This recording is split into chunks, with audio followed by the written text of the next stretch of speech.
What's going on, everybody? Good morning, good evening, or wherever you are, and whatever time it is, and welcome back to yet another video with your man, Immersiaholic. Ladies and gentlemen, welcome back to episode 9 of my Parthian campaign for Divided Impera Overhaul mod for Total War Rome 2. Today, ladies and gentlemen, we have a lot of things happening. We have a lot of battles that we're going to skip through.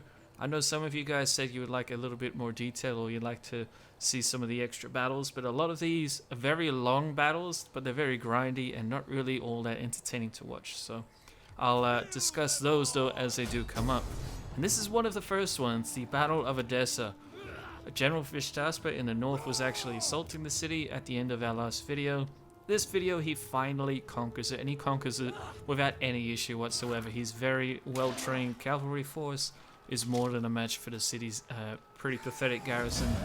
And in taking Edessa, we actually unite the entire province of Mesopotamia under our entire control, direct control that is. So that's very good for us, help us economically, and help stabilize the region as a whole. So that would be super useful moving forward. Unfortunately, in the meantime though, we have Arsaces III leading an army into Palmyra on his way to march into eastern Syria. Basically, after he defended the city of Ctesiphon from the multiple Kartli invasions that we had to deal with, now he's ready to march and try and basically launch a counterattack into Armenian territory before the Armenians and the Kartli can recover from their massive losses that they suffered in the last video. Speaking of which, we now have General Vishtaspa leading his massive cavalry contingent into the heartlands of Armenia. We're taking out the city of San Masada here. They have a fairly large garrison, but it's very poorly trained and not well at all equipped to deal exactly with our forces, because we have so much cavalry and very well trained cavalry. So we'll definitely handle them without any issue. We take the city, although we don't hold it. We can't really afford the manpower or the money to put into these cities to hold them, so what I'm doing is actually liberating them. And so San Masada will be the first of a series of settlements we'll take here in the next few turns, and we'll actually just be liberating the factions. This will help give us a buffer between us and the Armenians, and will hopefully also drive their territory in half, because they currently own Armenia and all of Syria. General Vishtaspa continues his deep counterattack into the Armenian heartland by taking out the city of San Masada now. I know, very similar to the last city we took on. The garrison is basically the same, if not slightly worse. So the general takes the city with very few losses to his own, only losing a couple hundred men per battle. Actually, for this battle he only lost 49. But for these garrison-based battles, he takes very few casualties overall. And this basically allows him to continue pushing almost non-stop. He doesn't really need to wait and recuperate. He can just reorganize his little squadrons and continue marching on, and he's going to keep doing that as time moves forward. But so far we've created two not client states, but they're basically client states, although technically they're considered allies. These were factions that were alive early and got wiped out by the Armenians, so it is a bit risky getting these guys back from the dead, but it is going to have to be our current option because we just can't afford to hold the territory. In the meantime, you can see we have some massive civil strife issues. We're basically hated by the tribes of Parthia because we have absolute power over our political kingdom, at least over the political elite. Because of that, we have massive morale issues with our troops. We have a massive 12 public order, a minus 12 public order across our entire kingdom because of this. This is insane, the debuffs we get because of our influence over the court nobles.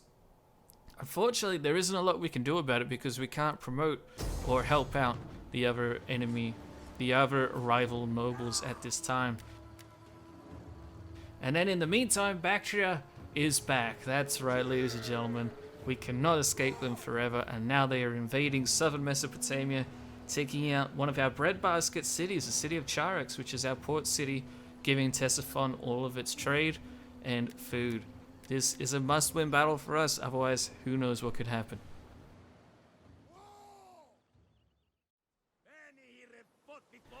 And here we are on the battlefield. Sun setting over the people of Charax. And they're just not ready for this. All we have is a very basic town garrison here. No general to lead the men even. We just have the captain of the city leading and giving a speech there. This is really not going to go well. There's almost no way we can win this, but either way our people will still fight on. We pull back deep into the middle of the city though, so we're forcing the enemy with their massive numbers advantage to lose that advantage by going down these very tight alleyways and streets. Although they still have cavalry that are skirmishers, so they'll still do a fair bit of damage before they have to engage in melee with us. And because of that, we're going to lose a lot of our men before we even deal any damage to them. The battle continues with the Bactrian pikemen coming in and getting involved. That's right, their phalangites are now marching down the streets. They're intermingling with their own cavalry, so it is a bit of a mess right there. And thankfully, because of that, we are able to do a fair bit of damage with our archers. However, on the coastal road here to the left, the Bactrians are sending in their Sogdian axemen along with some phalangites as well, which will be a deadly combination against our pretty poorly armed Parthian, spearmen. So it's really not looking good down there. In the meantime, though, we have one unit of cavalry, that's a horse archer unit, and we have some civilians from the town running out to try and outflank the enemy units. We will get some kills and we'll kill one of their skirmisher units, but these people are just everyday people, they're not soldiers whatsoever. And because of that lack of training and equipment, they're not going to get many kills, even when they're dealing a very nice flank to the enemy formation. You can see the enemy's actually turning around and is trying to prepare a hoplite wall against our own men, although they don't even need that. So we actually did a bit of a cycle charge here. We moved up some militia units to try and get involved. But at the end of the day, that's still not even going to be enough on its own. We'll get a few more kills, but the pikes and the hoplites have turned around and they're now waiting for our rear charges to come in. Speaking of rear charges, we have our horse archer unit dealing some cycle charge tactics here. However, it is just a horse archer unit, very basic, very low tier, and it does not have any good melee stats at all. So because of this, even though we're charging into Sogdian axemen, we're not going to get many kills with it. Hopefully it will try to deal some morale damage. But you can see here the majority of the battle is happening in the middle of these two streets. This one up here towards the north, we have our militiamen trying to push in deep against the enemy phalanx, but it's just not working, and our civilians are routing. Back towards the center, the enemy has a massive amount of pikemen, thousands of pikemen are pushing against our petty little spear wall, which is just not holding well enough. And then in the meantime, back towards the coast here, we have our horse archers coming in and continuing to try and do some rear charging damage. However, the enemy pikemen actually turn around quick enough to get their pikes down, and so our horse archers will get very much obliterated and they won't end up having the effect we want. All it comes down to is our archers trying to deal as much damage as possible. They've been at the back here firing their arrows constantly throughout the entire battle. However, they're now getting low on ammo. They're firing into the sun, that doesn't help. And they're firing at a fair distance because we can't get them too close to the melee. And because of that though, our horse archers start to retreat as the city begins to burn all around them. The rest of our men are still trying to hold on and continue their fighting, although many of our units have routed. You'll see just here now, the enemy cavalry is even pushing through our spearmen. It's not really something you can say a lot of the time, but their cav and infantry combination is actually really good. And because of that, they're going to wipe out our spearmen fairly quickly. Our coastal road line of defense is basically about to give way. And then in the meantime, back in the center, you can see they've absolutely dominated us, and they have a massive blob of pikes pointed out in all directions, which is basically a big ball of spikes that nobody wants to get involved with.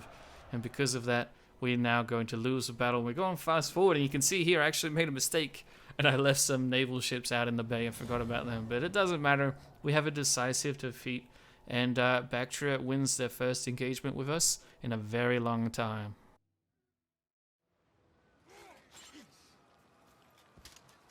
And with that, ladies and gentlemen, the city of Charax Falls. Well, not necessarily. It actually doesn't get occupied. The Bactrians only sack the city, so they destroy all the buildings, take everything they can, and leave. But they will probably be back shortly after that. And we have no armies in the area. We're busy doing a massive counterattack against the Armenians. So this could not have happened at a worst possible time. It's almost every video I'm telling you guys that we have the worst possible thing happening. It just keeps going on and on and on. So it's very unfortunate that Bactria has finally come in now. They don't even have territory bordering us right now. They're actually coming through a third party's territory in the east. But like I said, they just sacked the city of Charax. We do also have a Saban army just on the western side. I don't know what they're doing there. We're not at war with them. We're not allied with them, so I'm just ignoring them. I think it's just the AI kind of tripping out. But anyway, because they sacked the city of Charax, we're going to have even more public order issues happening all across Mesopotamia, which will then translate to our other province of Palmyra. Basically, we're going to have rebellions almost every single turn for the foreseeable future. We can't see any other armies yet on the horizon, so maybe that's all Bactria is sending against us. None will escape. In the meantime, Arsaces III is now leading his counterattack into northern Syria, or to eastern Syria, and he takes the city of Thapsacos with almost no resistance whatsoever. The garrison there is tiny, and even though it's at full strength, it does not stand a chance whatsoever, and we wipe out the enemy army completely, taking very few losses in the process. Once again though, we are going to just liberate it. I really would like to be able to occupy or loot it to get the money, but I know we can't hold it. We don't have the manpower or the money to recruit more manpower to hold these sections of territory. So we're basically relying on our allies to hold the north for us while we redirect our troops to move back down south. In the meantime, I've actually created a third army that's been hanging around the city of Hatra and Edessa. It will be trying to maintain public order in the region. Further north, though, we have General Fishtaspa leading his counterattack against the Armenians still. We also have the Black Sea city-states to the northwest there that are at war with us, although they don't have any armies in the area, so it's looking pretty clear so far. I'm sending scouts deep into the Armenian territory to try and find where their armies are, and they only have a few generals that are in the middle of recruiting their armies, so perhaps we did wipe out the Armenian armies, and it's taken them a very long time to recover. Who knows? But the main point is that this tactic is working so far. So General Fishtaspa will assault the city of Koran here. He takes it with just a little bit more casualties than the previous two cities, but overall he takes it with fairly few losses. And the bottom line is that Armenia has lost a massive chunk of territory within a very short amount of time. So that's going to make them take even longer to basically recover from their massive losses that they've suffered against us in the previous videos. So things are looking pretty good against Armenia, although they still have a lot of territory and they control Antioch and the highlands of eastern Armenia. So we can't sleep on them, but we still need to kind of redirect our efforts to the south. And now we have three city-states that are friendly towards us, although they're not our client states. Like I said, Bactria comes back again though. They sacked the city, but now they realize that our defenses in the south are beyond useless, and they come in and occupy the city. There's absolutely no hope for a defense here, so we'll just auto-resolve that one away. And because of that, we now actually lose control over all of Mesopotamia. Not only that, but the city of Ctesiphon loses all of its food, and we lose our ability to trade with people on an international scale. So we lose our massive trade agreement with the Ptolemies and with some of the Arabian states to the south that we don't border directly. So this is absolutely catastrophic for us. We have to take the city back quickly. However, once again, we have rebellions going on. I said earlier that we would have some because of the public order issues caused by Bactria and our civil strife. And here it is. The city of Edessa is rebelling against us. Even though it's only a tiny little army, we had a pretty pathetic garrison that just couldn't hold it. I actually ended up fighting that battle manually, although it was pretty pointless to do so when it didn't even get close, so I won't bother showing you guys. But the bottom line is that we lose the city of Edessa only shortly after claiming it. And so we're going to lose a lot of money that we invested into the city to try and build it in the Parthian fashion. So that is going to really hurt us, and we've basically just lost two cities in one turn. It hits our economy massively. We're on the brink of bankruptcy, and we're also starving throughout all of our provinces. So this is going to be really rough. Thankfully, though, we do have Arsaces III kind of close, and we have our garrison army full of just the levy units that I'm trying to use to try and control our central region. However, I have to decide, do I want to send it back to Hatra or to Edessa?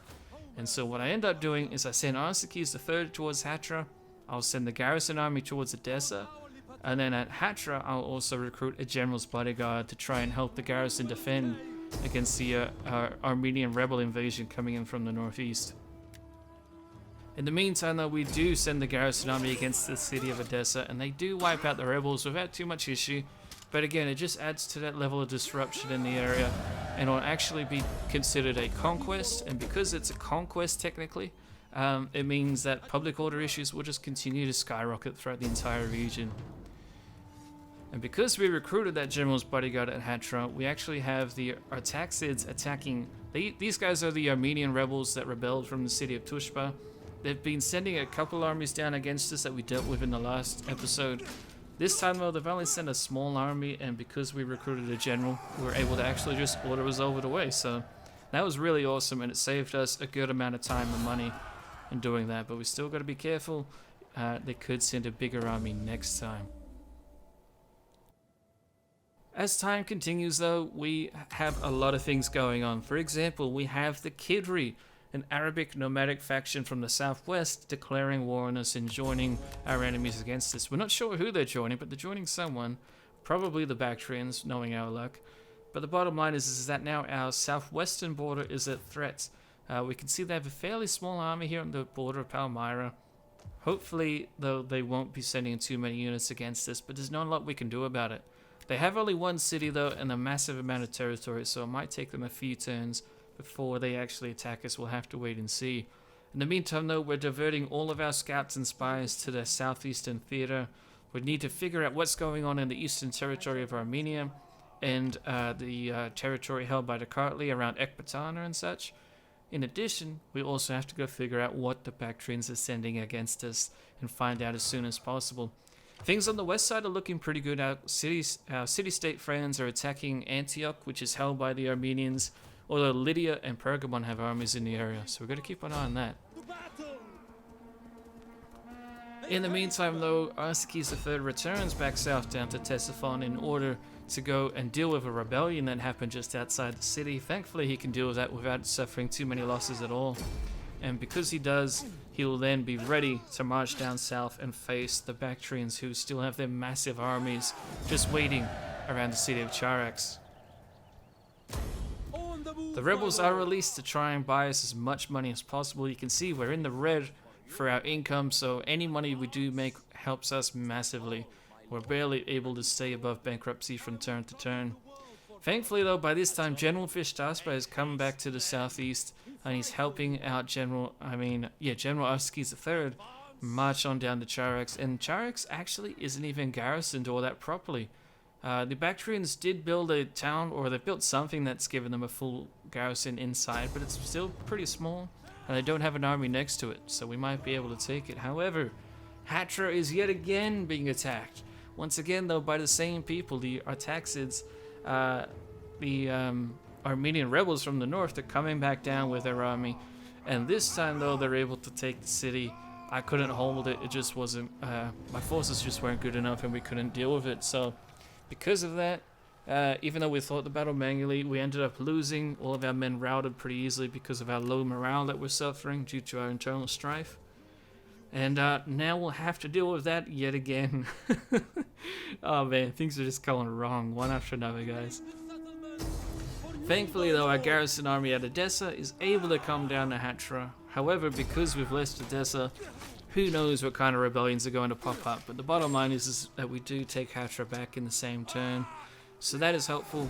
But one army trying to protect these two cities that are getting attacked from different areas is just very tricky.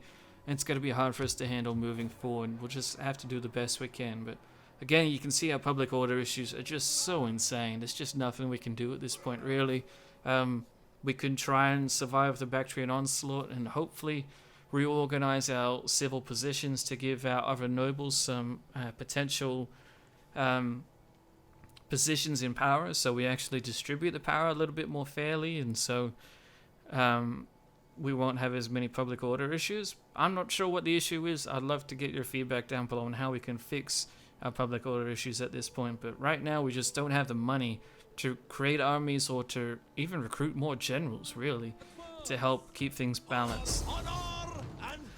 What we do have money and time for, though, is the invasion of the city of Charax, or more so the liberation. We've had it for quite a while now. It's one of the first cities we conquered when we migrated to Mesopotamia, and we take it without any issue, although Bactria has two massive armies on our eastern border now. They've taken the city of Susa without our knowledge, and they have a massive army marching along the coastal road, so we really got to be careful here.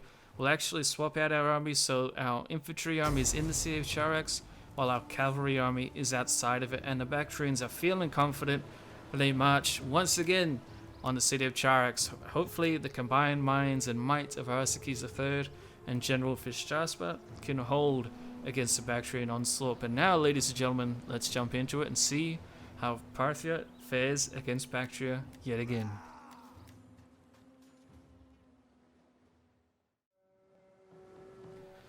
And here we are, starting on the coastal side. We actually have a couple of ships with a very skeleton crew. Very limited in manpower on there, but it's still something. So they'll be firing their arrows along the coastal road. We have some battlements set up here. We have some traps, some caltrops, some little makeshift stakes and walls. Hopefully our mercenary Arab spears over there will be able to hold the line on the coast. Further inland towards the middle of town, though, we have our archers combined with some Babylonian spearmen behind them. We have a lot of Babylonians in this army, and they're very well trained and very heavily armored, so I'm hoping that we'll be able to hold these streets with them. Again, we have more battlements along here, although we don't have any extra traps to put over this side of town, so I focus mainly on the coastal road.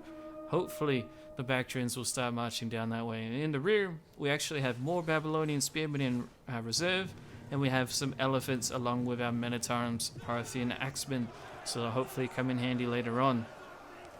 The battle begins by them sending their cavalry forward against us along the coastal road, though, so they'll take massive casualties. Now Arab spearmen should be able to hold, although they are starting to take massive skirmisher fire from the enemy archers who are behind the enemy cavalry, and the enemy phalangites are now marching against us very, very quickly. They know that we have archer support, and they're trying to not let our archers deal any damage before they get into melee. In the meantime, though, the general's bodyguard actually got slaughtered here. He only has 2 men trying to escape from his personal bodyguard, and only one of them will get away. So we actually killed the enemy general very, very quickly. A massive mistake on his part. However, they do have a lot of horse archers in this army. The Bactrians are using a lot of these Sarmatian and Scythian horsemen, so that's got to be really deadly for us, especially our lowly armored units. However, now is the time where the Parthian horsemen have arrived. That's right, General Fishjaspa's army is now reinforcing the city from a distance. He's finally made his way and closed into the city, and now he'll be chasing down the enemy horse archers and their skirmishers across the board. He's divided his army up in 2 contingents, and both will be annihilating these horse archers very, very quickly. We even get into some melee engagements here with our horsemen as we're charging into the enemy skirmishers. Thankfully, they won't get any more free kills against our heavy spearmen now. Although the land archers, the foot archers along the coastal road did a lot of damage to us, so that's a little unfortunate. Meanwhile, across the city, though, our Parthian axemen are getting involved and attacking the Bactrian spearmen head on. It's a little bit of a mixed charge there. We take some pretty heavy losses in it, but we also deal some damage. Although our Parthian men-at-arms, of course, have their Syrian heavy elephants ready to back them up, and they come in and get a devastating charge against the enemy Bactrian spears. Even though they're pretty decent spear units that we're charging into the rear of them with elephants, and elephants can knock down anything from the rear. That's right, they're the rear destroyers. So they do very, very well.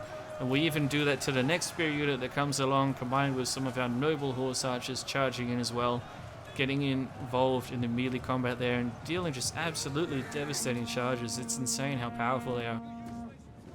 The enemy even has one of their Yavanna hoplite guards, one of their most elite units here, stuck on their own in the middle of town. And because they're isolated, we can surround them with a bunch of Parthian cataphracts and our elephants. And in one single charge, we literally flatten the entire unit. They're gone and erased from existence, along with all of their fancy equipment and training. Now, though, the main battle is being held along the coastal road. The enemy has a massive amount of pikemen still involved in the fight. We've diverted some of our Babylonians along to the coast to try and hold. It's not enough, though. So what should be enough, though, is sending in our elephants. Our elephants come in and deal a devastating charge. First, they hit the Sogdian axemen in the rear, and then they come back in for another rear charge and deal massive damage to the enemy pikemen. In addition, we're actually also using fire arrows with our garrison archers to try and deal some morale damage. And the timing of that is absolutely perfect, and we wipe out the entire Bactrian army with almost a single charge.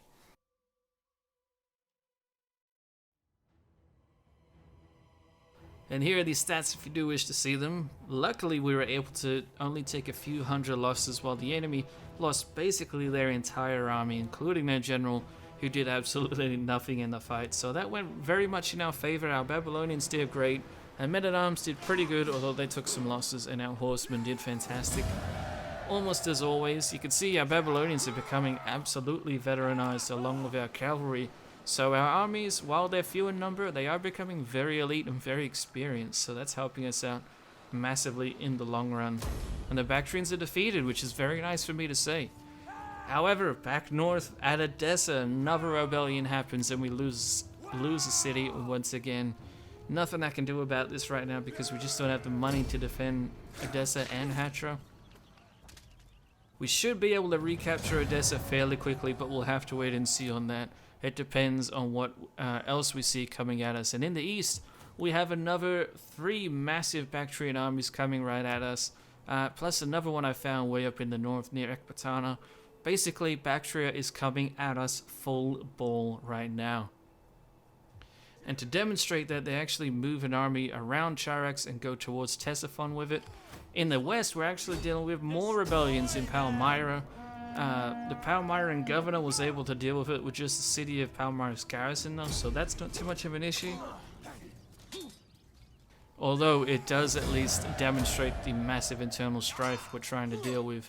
Again, we're trying our best that we can, but we just don't have the economy to deal with all these rebellions. And fixing the rebellions is something that's going to take quite a long time, and time isn't really something that we have. So we're just trying to do the best we can with what we have. So the province of Palmyra is fairly stable at this point, although the people are still very unhappy. Hopefully we can avoid further rebellions. Our garrison army is marching on Edessa, and hopefully we'll take it next turn. But they don't have a lot of troops left, so it's looking a little bit risky there. We'll have to see what happens. But in the meantime, back down south, we send General Fishtasper to try and stop the Bactrians from attacking Ctesiphon. And instead of attacking the city, they turn around and march directly at him. Now this will be a proper test of the Parthian might against the Bactrian menace. Let's do it, ladies and gentlemen.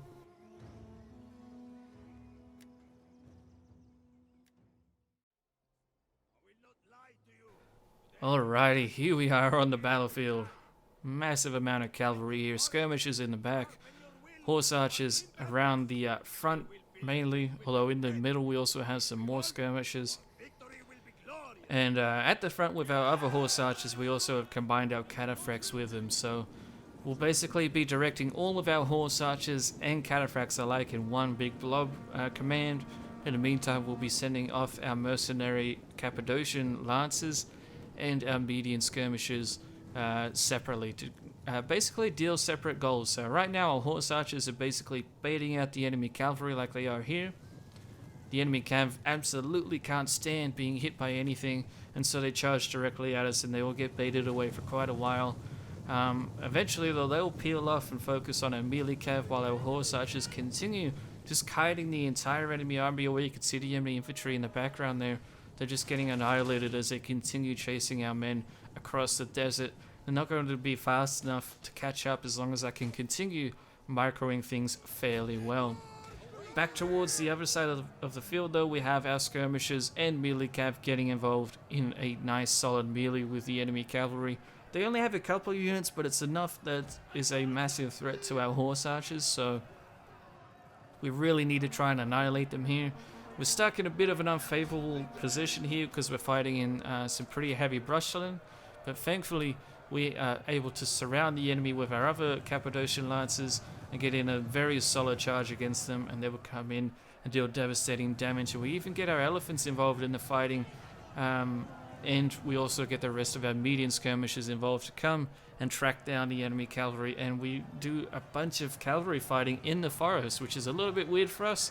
It's not really common for our Parthian cavalry to have to do that, but they did it, and they did it well, and overall it worked out perfectly, so we'll be happy with that. Here is our median skirmishers chasing out the remnants of the Bactrian cavalry, although they do have their general's bodyguard still, but he's with the main body of the army right now. The rest of their cavalry contingents are running off into the sunset, almost quite literally right there. You can see them disappearing. However, back to the main battle now. We have our horse archers continuing to do their kiting ability. We've almost dragged the enemy army around the entire map though. We're starting to get a little bit low on ammo, but we still have some, so we're trying to expend it all before we have to start engaging in rear charges and all of that. Our horse archers are combined in, once again, a big blob with our cataphract horse archers.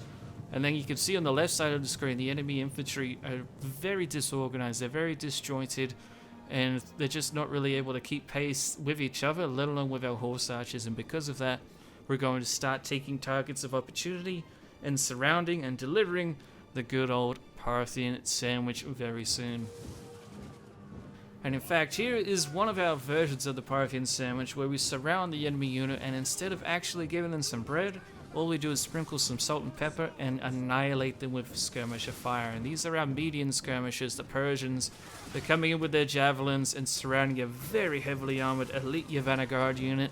And even though they're so heavily armored, because they're surrounded, they're getting javelins from all sides. They're going to get annihilated without even having to be engaged in a rear charge. Here's the General's Bodyguard unit, though, charging directly into one of our Cappadocian skirmisher units. Shot cav units.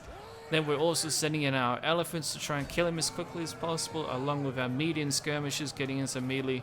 Basically, we're committing 4 units against the enemy's General's Bodyguard. It will take a while for us to get him, but eventually we do kill him. It took way longer than what I thought, actually, especially with the elephants getting involved, but they didn't get the best charge because they're charging through friendly territory and friendly unit formations. So overall, though, the bottom line is that we end up killing the enemy General's Bodyguard right there and then. And now it's time for the Parthian sandwich to come in and get involved. We have our elephants coming in, this time being the bottom of the bread, while the top is our median skirmishers. They're very good in melee and have excellent armor and shielding, so I'm using them mainly to charge into the enemy into a melee position. However, as time goes on, my median skirmishers do get pretty worn down, and we'll swap them out with purely just our cataphracts and our Cappadocian Lancers. Here, we're getting extremely close to the enemy pikemen, but just so far away as to not get actually hit by their pikes. And then as soon as they turn around to attack our elephants, we send in our cavalry, and it's absolutely perfect timing. The enemy get their pikes down, but they're completely disjointed, they're not in formation at all, and because of that, they will get annihilated and routed immediately off the field of battle. That sandwich worked out perfectly. As the battle continues, that's basically all we do. We continue trying to kite enemy units away from the main battle formation, and then we get beautiful charges just like this one. This is against an enemy sword unit, and because they're only sword units, they're not going to have any benefits or bonuses against our cavalry, and we're able to annihilate them very, very quickly with just our cataphract units here, and they rout off the battlefield, and we'll also be chasing them down with our horse archers who are now out of ammunition. The enemy Sogdian Axemen actually do have bonuses against cavalry, but it doesn't matter when you're dealing with this much cav at once coming from so many different directions. Once again, we see another infantry unit get routed off the battlefield, although this time the enemy is trying to reinforce their unit very, very quickly. They actually get a charge in and kill a couple of our horsemen, but not too many, and it's basically going perfectly to plan so far. Turning the UI back on, though, we have one of our massive final charges coming in. We have some cavalry basically baiting the enemy phalangites to look a specific way. While they do that, we have our elephants come in and get ready to charge, and then our cataphract horse archers will also come in and try to do some charging. You can see I give like a last minute order for my horse archers to turn around, and as soon as the enemy pikemen get their pikes down, I stop the charge, send in the elephants, and then after that is when I'll commit my horse archers to charging in melee, so their pikes can basically be rendered useless in the fighting. And they'll get routed off the field basically instantly. Our elephants do absolutely perfect and annihilate the enemy phalangites just as we need them to. General Fish Jasper is of course getting involved in the skirmish and in the rear charges there. And here it is, our final charge against the Bactrian phalangites. They formed up a massive blob, so we're going to give them a massive blob charge. Might have been a little bit risky and we probably could have coordinated it a bit better, but by this point we were sick of looking at these Bactrians come, and so we'll be sending in the elephants along with the might of Parthia, Parthian cataphracts, to annihilate them. And with that, ladies and gentlemen, the entire Bactrian army is once again wiped out, and because we have the light cavalry available, we're able to cut them down to a man before they rout.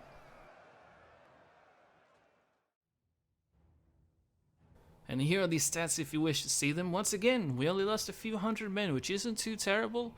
However, the Bactrians had over 4,000 men and we only had 1,600 men, which is a massive discrepancy. And so because we only lost a few hundred, it's still going to mean a lot for us. And so I'm not sure how our war with Bactria is going to go, to be honest. They have massive amounts of troops. They have excellent troops that are good at countering our armies. We can't keep getting lucky like this forever against Bactria, which is why we had to migrate out of our homeland originally. So now we have Bactria coming in with their monstrous invasions from the southeast. We have Armenia and currently trying to recover from their losses against us in the north. And now in the west, we have the Arabs sending their armies against us. So who knows how much longer we're going to last, ladies and gentlemen. But we'll have to wait until the next episode to find out. So thank you all so much for watching. Hope you guys enjoyed, and I shall see you in the next one.